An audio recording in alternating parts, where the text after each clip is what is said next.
Like what you see here? Then be sure to subscribe to Jaguar 8 for the history of college football and Jaguar 7 for the history of Major League Baseball. And now, on with our feature presentation. September 19th, 1985. It's week 3 of the NFL season, and we have an absolutely big game on our hands over at the Metrodome between two NFC Central rivals in the Minnesota Vikings and the Chicago Bears. Now, this game was pretty big for a few reasons. Number one, this was a nationally televised game, which always raises the stakes, as this was a special Thursday night edition of Monday Night Football on ABC. Number two, this was a big rivalry game, which also raises the stakes. But number three, these were two teams fighting for first place in the division, with both the Minnesota Vikings and Chicago Bears sitting pretty at 2-0.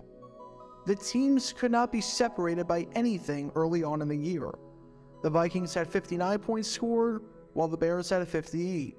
And defensively, the Vikings allowed 37 points, while the Bears allowed 35. This was going to be a highly anticipated matchup for all the right reasons, as the entire country was watching to see who would take control of the division and establish themselves at the top of the pack early on. And when all was said and done, the game lived up to the hype, as in a surprisingly high-scoring affair, especially considering what we later learned about the 85 Bears and just how dominant their defense was. The Bears won by a final score of 33-24.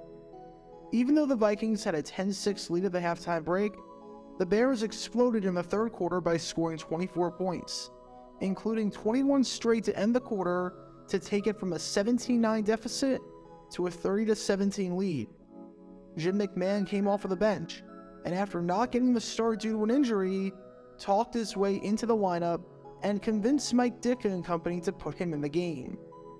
And in one of the most iconic moments of his career, McMahon delivered, coming off the bench to throw for 236 yards in the second half, along with 3 touchdowns, no interceptions, and a passer rating of 138.2.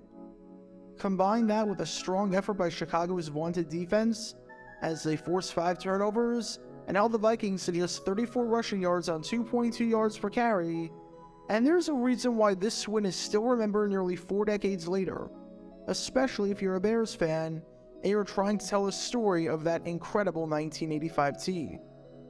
However, while there was a ton of drama on the field during this game, and rightfully so considering what happened and considering the circumstances, it might pale in comparison to the drama that took place off the field before this game, when a bitter feud erupted involving the broadcast of the game.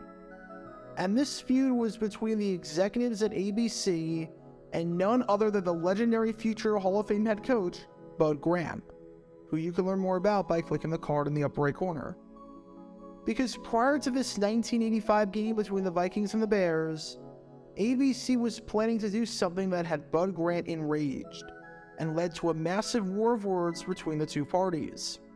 And as for how it turned out, you might be surprised at who came out on top in this battle. Because this is the story behind one of the craziest controversies in the history of Monday Night Football, and the bizarre feud between Bud Grant and ABC. Before I talk about the actual controversy in question, we need some context to understand Bud Grant's philosophy, because it will give us an insight as to why he was going to be furious with ABC's initial decision. There are many things throughout his coaching career that Bud Grant was known for.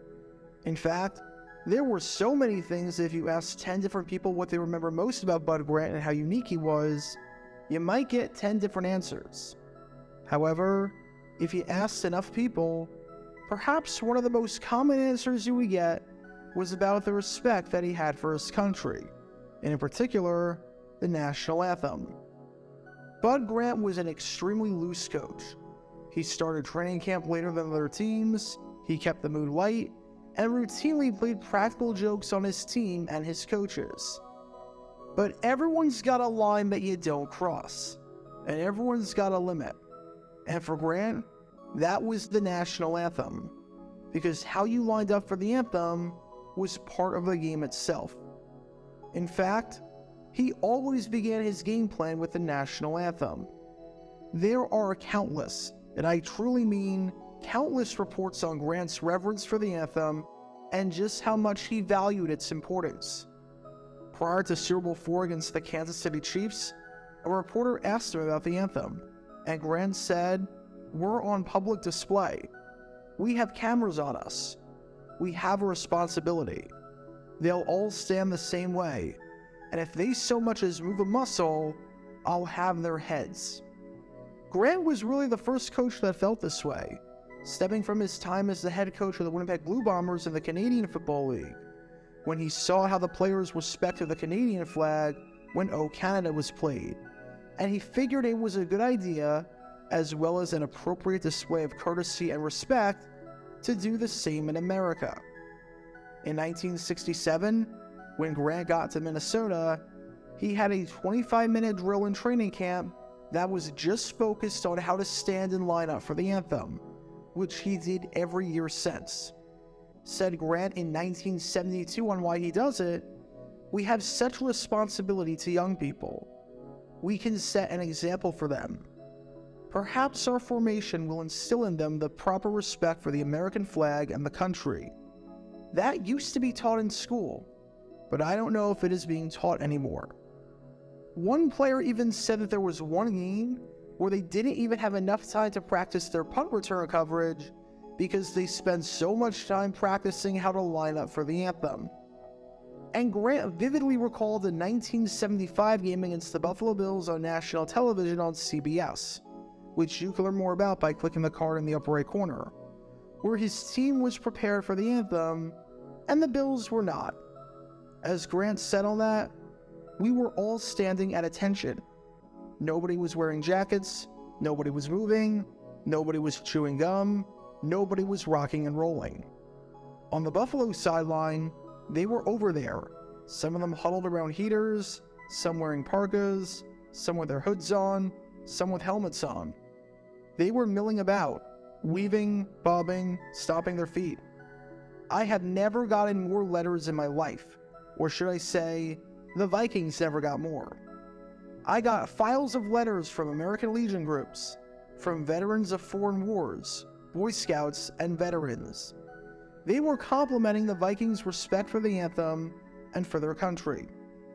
And in 1981, Grant ordered all the newcomers on the team, whether they were rookies or other additions, to face the crowd in formation after practice and sing the national anthem to them. I could go on, but you get the idea. There were very few things in life that Grant valued more than the national anthem and respect and reverence for the flag and for the country. And prior to the Monday Night Football game between the Vikings and the Bears, the plan for the Vikings was the same as always. They were going to line up in formation for the anthem when it was played at 6:59 Central Time, about 10 minutes before kickoff. The only problem? ABC was set to sign on to the airwaves at 7 o'clock, as in after the national anthem was played, meaning that the country would not get to hear the anthem at all. The broadcast would start with an intro, a shot of the field, and then the announcing crew of Frank Gifford, O.J. Simpson, and Joe Namath breaking down the game and previewing the action that was about to unfold.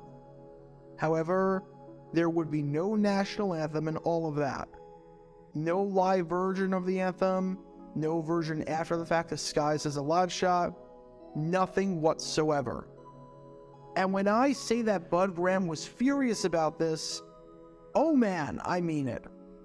He was livid at ABC's decision to not air the anthem prior to this nationally televised game, and publicly called out the network for it, engaging in an all-out feud with ABC and the producers at Monday Night Football. Said Grant, "There's nothing we get more response for. We get letters from people who've just become Vikings fans, and they're proud of the anthem. Our players are too. They look across the field and see the others chewing gum, scratching their butts, spitting on the ground, and looking at the sky, fidgeting. Maybe we've got something to show the country that other teams don't show. I think it's the highlight of the game. We might line up and sing it ourselves after the coin toss." Grant even went as far as saying ABC could be a little more American. After all, they are the American Broadcasting Company. Just like that, the war against ABC had begun, with Bud Grant making his position extremely clear. Now, the response to this initially was extremely mixed. Chad Forte, the director of Monday Night Football, was furious at Grant for waging this war, saying, "We've been doing it this way for 16 years. All of a sudden, it's a cause célèbre. We're not unpatriotic. The Vikings are trying to make us look unpatriotic." Forte went on the defensive and basically attacked Grant for making ABC and Monday Night Football look bad, and for making it seem like they didn't care about America. However, Forte's argument wasn't even rooted in fact. Forte said that Monday Night Football had never shown the anthem before, and that this was not a new policy. But that wasn't true at all. Here's Monday Night Football showing the national anthem in 1970 during a game between the New York Giants and the Philadelphia Eagles. Here's the broadcast showing the anthem in 1970 during a game between the Los Angeles Rams and the Minnesota Vikings. Here's the broadcast showing the anthem in 1971 during a game between Washington and Los Angeles. Here's the broadcast showing the anthem in 1972 during a game between the Miami Dolphins and the St. Louis Cardinals, which you can learn more about by clicking the card in the upper right corner. I could go on, but you get the idea. They had not been doing it this way for 16 years. They aired the anthem before the game many times before, so Forte was just outright lying here with that statement. However, while that was Forte's initial stance, that the Vikings were trying to make him and the network look bad, the backlash got so severe from the public and from other affiliates that something had to give. When Stanley Hubbard, the owner of KSTP, the ABC affiliate for the Twin Cities, saw what Grant had to say and saw Forte's response, he was absolutely startled and called up ABC in New York to figure out how to resolve this issue. And whatever Hubbard and other people said to Forte and higher executives at ABC New York clearly worked, because Bud Grant's request wound up being granted. Turns out, calling the American Broadcasting Company un-American forces the network to reevaluate things, and they reevaluated things in a big way. Because even though ABC couldn't readjust their programming to show the anthem at 6:59, they ended up airing the national anthem at halftime in a pre-taped segment. It's not as though Monday Night Football had any of their signature highlights to show at halftime, since this was a Thursday night game, so they had some time to kill, and this felt like the best compromise possible. People who want to see the anthem can still see the anthem, and none of ABC's programming is hurt by this whatsoever. And when it came to KSTP, the local affiliate, they even went one step further and adjusted their programming by cutting away early to show a live shot of the Metrodome during the anthem at 6:59. So if you were in Minnesota, you got to see the anthem live, and got to see the Vikings lining up in their signature formation that they practiced every week. Today, the national anthem being shown before a Monday Night Football game is dependent on a variety of factors, from the person performing the anthem and how famous he or she is, to the date of the game, and whether it falls in line with a particular day of remembrance like Veterans Day, or September 11th, or December 7th, to how unique this rendition of the anthem will be. And back in the 80s, you can bet that another factor was whether or not the head coach of one of the teams was putting the pressure on the network to air it, or dare accuse them of being unpatriotic and un-American. That's a pretty good reason swaying in favor of showing the anthem on that particular day. Because on this day in 1985, even though Bud Grant and his Vikings lost the game, falling at the hands of the eventual Super Bowl champion Chicago Bears, Grant won an even more improbable battle and defeated an entire TV network. Get your official Jaguar Gear 9 merchandise by going to jj9shop.com, and be sure to like and subscribe, as it really helps the channel out a lot. Join me every Wednesday night where we'll play NFL Trivia for cash prizes at 9 p.m. Eastern over on Twitch. To learn more about the history of college football, subscribe to Jaguar Gator 8. To learn more about the history of Major League Baseball, subscribe to Jaguar Gator 7. Also, special thanks to all of our Patreon supporters for helping out the channel. Your support is greatly appreciated. See how you can become a patron and request future video topics in the description below.